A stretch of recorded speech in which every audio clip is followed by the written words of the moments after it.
மதச்சார்பற்ற முற்போக்கு ஜனநாயக கூட்டணியின் திருப்பரங்குன்ற வேட்பாளர் கிருத்திகா தங்கபாண்டி அவர்களை குறிவைத்து அர்ஜுன் சம்பத், இந்து மக்கள் கட்சி தலைவர் அர்ஜுன் சம்பத் பொய்யான மத மோதல்களை உருவாக்கும் வகையில் தவறான தகவல்கள் அடங்கிய குறிப்புகளை தனது சமூக வலைதள பக்கங்களில் பதிவிட்டு மத தலைவர்களை தூண்டும் வகையில் செய்துள்ளார்.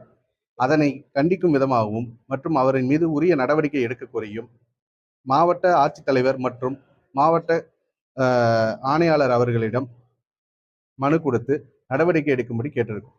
அவரோட சமூக வலைதள பக்கத்தை முடக்கணும் மற்றும் அவர் மீது மத மோதல்களை உருவாக்கும் விதமாக சித்தரித்து கொடுத்ததுனால இரு மத இனக்குழுக்களுக்கிடையே சண்டையை மோதும் விதமாக உருவாக்குறதுக்காக பிஎன்எஸ் சட்டத்தின் அடிப்படையிலையும்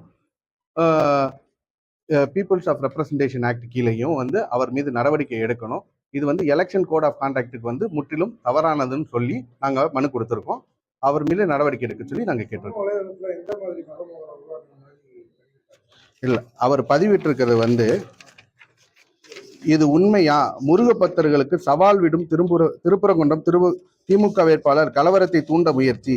தமிழர்களே, இந்துக்களே, முருக பக்தர்களே, வெற்றிவேல் வீரவேல், திருப்பரங்குன்றத்தில் தீபம் ஏற்றுவோம், திமுகவை தோற்கடிப்போம்ங்கிற செய்தியை போட்டு மீண்டும் திமுக தலைமையிலான ஆட்சி அமைக்கும் போது திருப்பரங்குன்றம் தர்கா மாண்பு பேணி காக்கும் விதமாக தீபம் ஏற்றுவதை தடை செய்யும் விதமான சட்ட மசோதா கொண்டு வரப்படும்னு போட்டிருக்காங்க. இப்படி ஒரு வாக்குறுதியை திமுக வேட்பாளர் கொடுக்கவே இல்லை.